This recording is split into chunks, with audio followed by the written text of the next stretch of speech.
Franklin Delano Roosevelt, also referred to as FDR, was the 32nd President of the United States and the only president elected to the office 4 times, serving from 1933 until his death in 1945.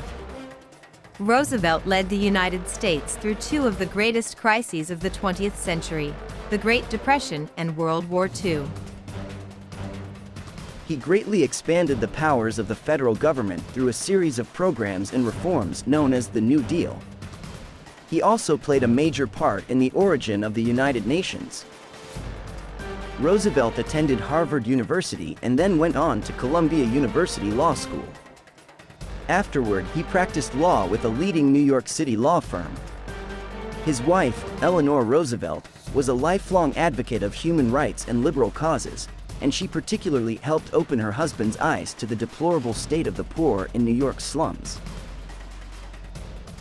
Roosevelt started his career in politics when he ran for a seat in the New York State Senate in 1910 and won, serving from 1911 until 1913. During his early political career, he became a champion of progressive reform.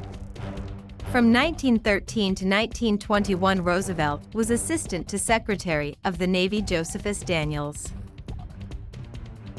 After Roosevelt was stricken with polio in 1921 and was for a time unable to pursue an active political career, Eleanor made political appearances on his behalf and kept his name alive in Democratic circles. In 1928, Roosevelt was elected governor of New York. During his term as governor, he focused on tax relief for farmers and cheaper public utilities for consumers. The Great Depression began in 1929, and by the time of the 1932 presidential election, the U.S. economy was in deep crisis. As the Democratic nominee for president, Roosevelt stated, I pledge myself to a New Deal for the American people." Running against Republican incumbent Herbert Hoover, Roosevelt campaigned on a New Deal for economic recovery. Unhappy with Hoover's unsuccessful policies, American voters overwhelmingly elected Roosevelt. By the time of Roosevelt's inauguration on March 4, 1933, most banks had shut down, industrial production had sharply decreased, farmers were struggling, and at least 13 million workers were unemployed. Roosevelt addressed the nation, declaring that the only thing we have to fear is fear itself. Taking immediate action, he launched the 100 Days, the first phase of the New Deal. He ordered all banks closed until Congress could pass legislation allowing banks in sound condition to reopen. On March 12, he delivered the first of his radio fireside chats. Roosevelt's radio addresses helped raise the country's morale during the Great Depression. The 100 Days established several federal aid programs, including the National Recovery Administration.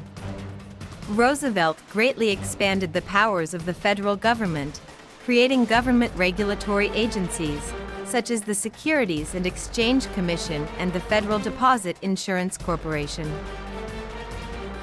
The initial New Deal programs provided some relief, but because the country still had not recovered from the economic crisis, Roosevelt worked with Congress to pass additional New Deal legislation, the Second New Deal, in 1935. The key measures of the Second New Deal were the Social Security Act, the Works Progress Administration, WPA, and the Wagner Act. The Social Security Act provided unemployment and disability insurance and old age pensions. The WPA offered useful work for millions of unemployed people. The Wagner Act helped protect the legal rights of workers. Roosevelt ran for re-election in 1936, and with continued support from farmers, laborers, and small business people, he won the election. Early on in his presidency, Roosevelt initiated the Good Neighbor policy to improve dealings with Latin America, and he supported mutual agreements to lower trade barriers between the United States and other countries.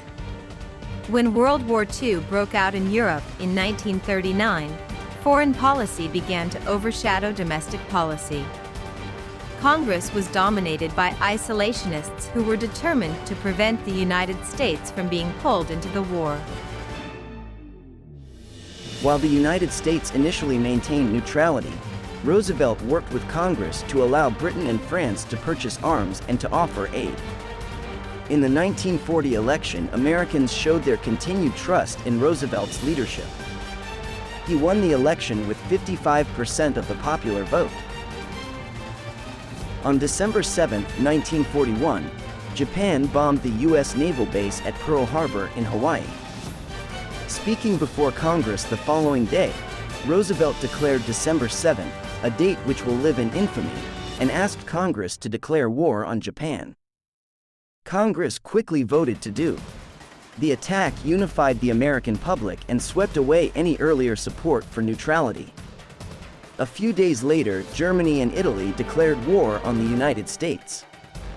With U.S. entry into World War II, Roosevelt mobilized industry for military production and formed an alliance with Britain and the Soviet Union. He met with British Prime Minister Winston Churchill and Soviet Premier Joseph Stalin to form war policy at Tehran, Iran, 1943, and Yalta, 1945. During the war, the major Allied powers agreed to establish a new global organization to help manage international affairs. This agreement was first articulated when Roosevelt and Churchill signed the Atlantic Charter in August 1941. The proposed organization was eventually realized in the form of the United Nations. Despite declining health, Roosevelt won re-election for a fourth term against Thomas Dewey, 1944, but he served only briefly before his death on April 12, 1945. Roosevelt was criticized for his economic policies, especially the shift in tone from individualism to collectivism with the dramatic expansion of the welfare state and regulation of the economy. Those criticisms continued decades after his death. Today, Roosevelt is criticized by conservatives and libertarians for his extensive economic interventionism. These critics often accuse his policies of prolonging what they believe would otherwise have been a much shorter recession. Their argument is that government planning of the economy was both unnecessary and counterproductive, and that laissez-faire policies would have ended the suffering much sooner.